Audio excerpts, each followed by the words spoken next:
Hello बच्चों, let's see the question. Match the column 1 which shows the situation with column 2 which shows the value or changes due to the situation in column 1 and the select correct answer from the quotes given below. तो बच्चों हमें इसमें दो column दी गई है. Column 1 जो हमें क्या दिखाता है तो सिचुएशन, और कॉलम 2 जो है वो कॉलम 1 की सिचुएशन की वजह से क्या चेंजेस हो रहे हैं और कुछ वैल्यूज है वो बता रही है. तो हमें इसको मैच करना है. सबसे पहला काम हमारा होगा की पॉइंट और की कंसेप्ट. कौन सा की कंसेप्ट यहाँ पर यूज होगा? तो सबसे पहली चीज स्टूडेंट्स की कंसेप्ट यहाँ पर आएगा surface tension and surface energy. surface tension and surface energy. Okay students, तो सबसे पहला क्वेश्चन क्या है? तो ड्रॉप वाला क्वेश्चन है कि सिंगल ड्रॉप स्प्लिट्स होता है एन आइडेंटिकल ड्रॉप्स में और एन आइडेंटिकल ड्रॉप्स कंबाइन होकर सिंगल ड्रॉप बनाते हैं.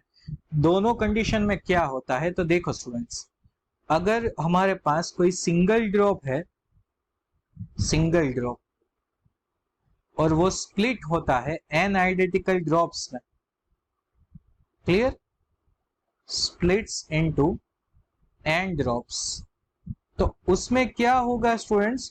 तो जो सरफेस एरिया है, सरफेस एरिया वो इंक्रीज होगा,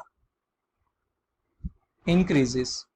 अब हमारे पास फॉर्मूला क्या है स्टूडेंट्स? तो हमारे पास फॉर्मूला है surface energy is equal to S delta ए.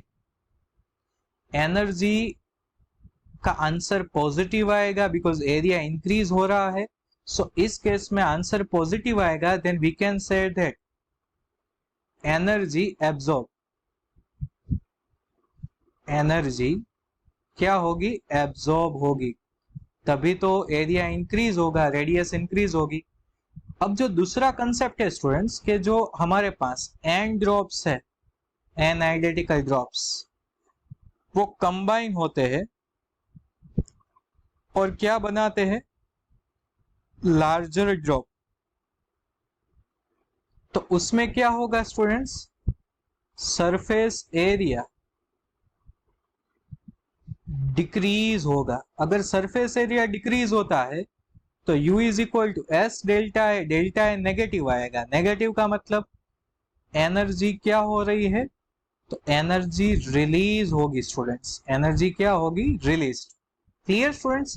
तो आप देख सकते हो कि ये जो दो क्वेश्चन है हमारे पास, इसमें क्या होगा? तो फर्स्ट में एनर्जी एब्जॉर्ब होगी और सेकंड में एनर्जी रिलीज होगी. Clear students?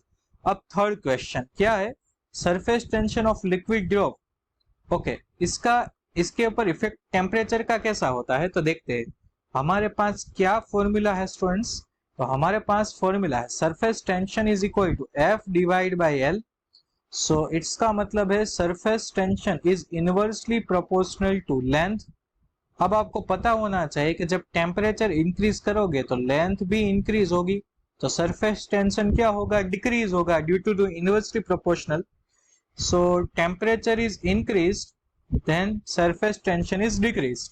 And last one, the surface tension of water at boiling temperature is always zero. याद रखना है, ये इंफॉर्मेशन है कि सरफेस टेंशन क्या होगा एट अ बॉइलिंग टेम्परेचर, तो जीरो होगा. तो स्टूडेंट्स देखिए, ए में आंसर आएगा 3, बी में आएगा 4, सी में आएगा नंबर 2 और डी में आएगा 1. So option B is correct. So I hope students you all understood it well. Best of luck.